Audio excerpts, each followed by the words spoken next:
part two. So after the surgery, the length was longer.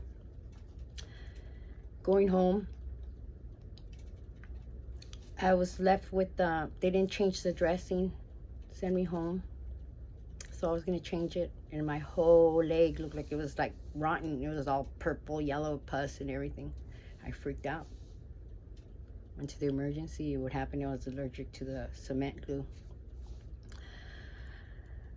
So when you have surgery, they send someone to your house for therapy before you go to outpatient. To go do your therapy outpatient. And they came and did they did the assessment, and they said they were gonna come like twice a week for 3 weeks, and they never showed up. Me with my leg longer.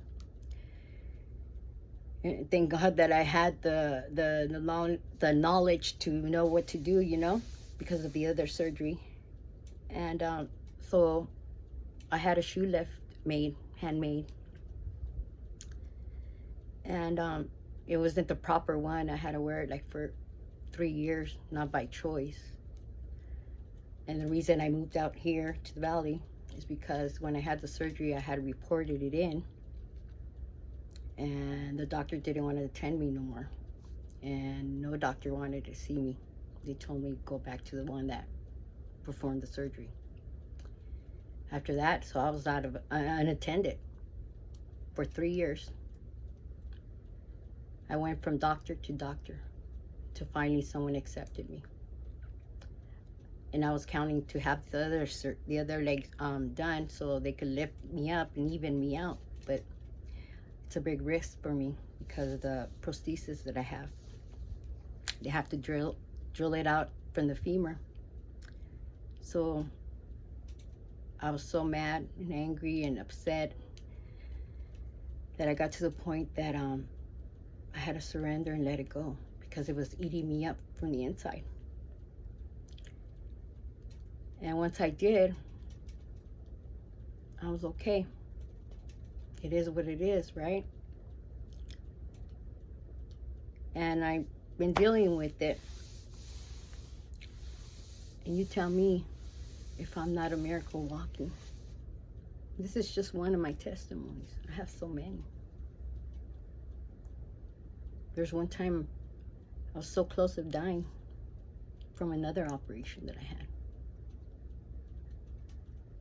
I was in my period that one day before surgery, and I asked the nurse, do you want me to remove what I had? And they said, no, we will remove it, And I went in surgery, had it. I was in there for 4 days. And before you go out, you have to pee. I couldn't pee. Nothing. They had to keep putting the catheter back in because I just couldn't pee. Well, finally they sent me home. Caught a fever of 103. Went back to the doctors. Nothing. They couldn't find nothing. Went back home. I went to a baby shower across the street. And I just felt like my stomach was just wasn't feeling right.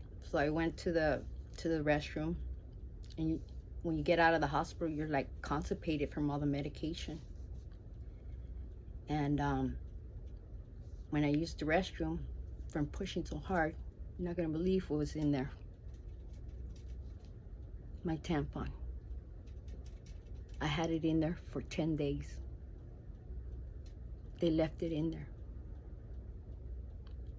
By the time they assisted me, they did a DNC.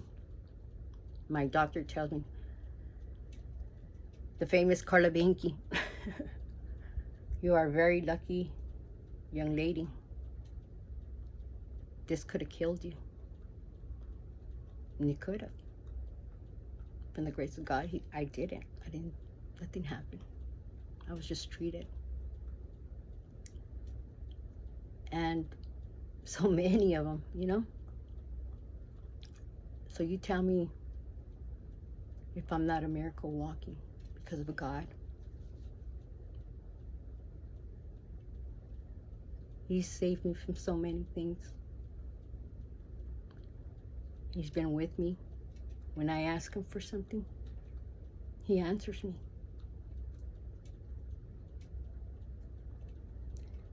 Everybody, there's so many lies out there. There's so many separations in family, so much ugliness, even including with my family.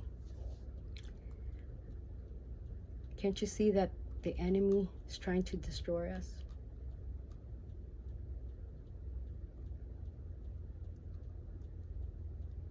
We're all falling apart. And people cannot see it. The devil's out in people, destroying families. Every type of family. Everybody's talking all kinds of different things. And I see which ones are real ones and which ones are not. I see right through them. From all the obstacles and challenges that I went through, I guess God was teaching me to be aware, to see what's true and what's not. And that's what I have now. I had a lot of friends, many friends. I have acquaintances, a lot, that I see once in a while, but the ones that hanged out with me, all gone. God showed me right in front, right there. I seen it before. I seen the signs, but I just didn't want to believe. I wanted to give it the benefit of the doubt. And it's been tough. I've been healing. I'm not hiding from nobody. I'm not afraid. I know what God went through because I'm going through it. I feel every part of it. All I'm asking, stop the slandering. If it's not like for me, you don't know what it's gonna do to another person. The lies.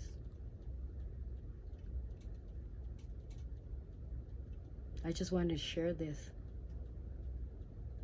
so you know that I have awakened and I know who I am now. And I'm taking this walk, believe it or not.